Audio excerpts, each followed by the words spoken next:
I love road trips. I love the sense of adventure that comes with just getting in your car with some extra clothes, a few supplies, and maybe a tent.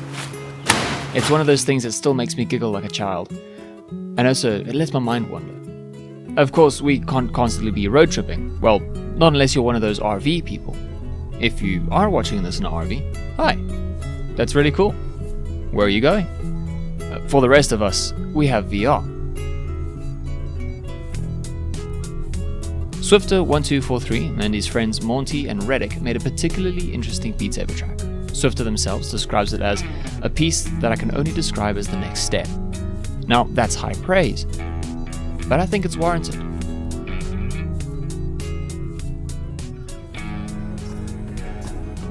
I know, you are about to start typing, but you don't actually go anywhere in Beat Saber. You just stand still and snap your wrists really fast. And you're right, but there are exceptions. You've already seen this map. It was all over the internet for a bit when it first released, and I personally don't think it gets enough attention. I can gush about this map for eons. It's beautiful, slow build up, its hectic fever dream-like middle, and its cathartic end.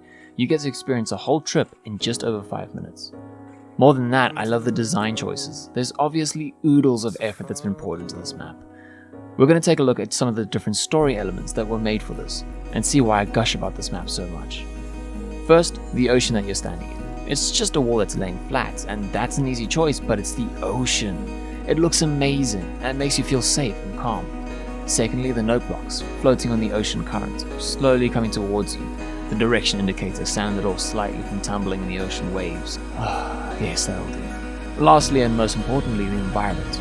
Giant concrete monoliths sinking into the ocean sand, power lines leaning in the silt with their cables still attached.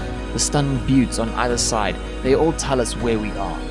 We are on our road trip. Here under this ocean is our road, and these power lines are our 10-meter markers guiding us to the next town, the last bastion that's still out there. The high note before this transition immediately tells us that we climbed this mountain, perhaps so that we can get a better view of where that last town might be. Close by, lightning screeches past, down into the fog below, hitting something unseen. Maybe war machines are hidden in the fog. This mountain is man-made.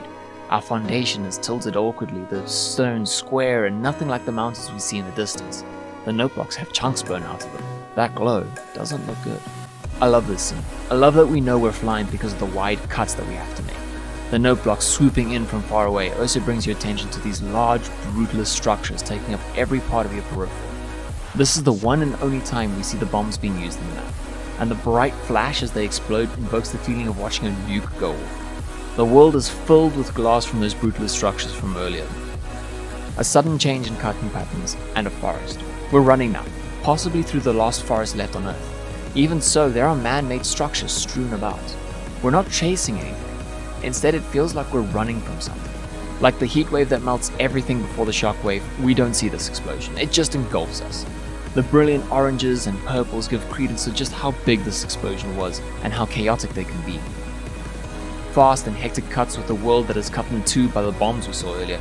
We're running through superheated remains of those brutalist structures, the sky flashing as bombs erupt elsewhere behind us. The rainbow of colors dancing around are a great distraction from the fact that we are falling, and we are falling fast. The wide cuts are an attempt to fly again and catch ourselves before we fall.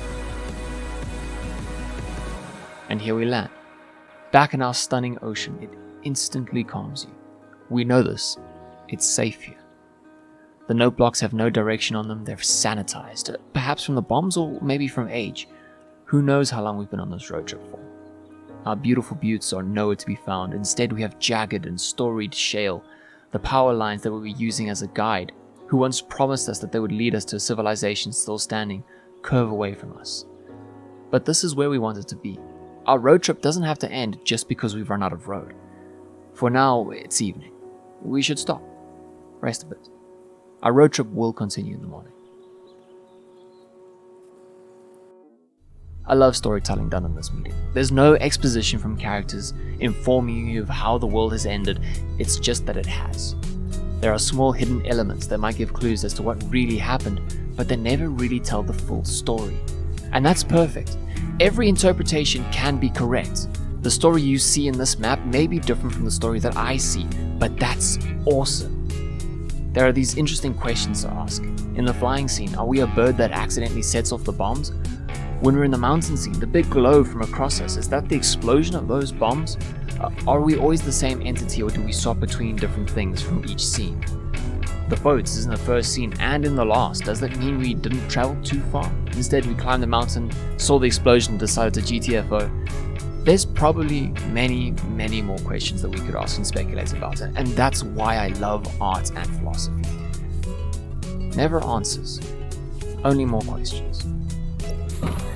Thank you for watching, and have a great day.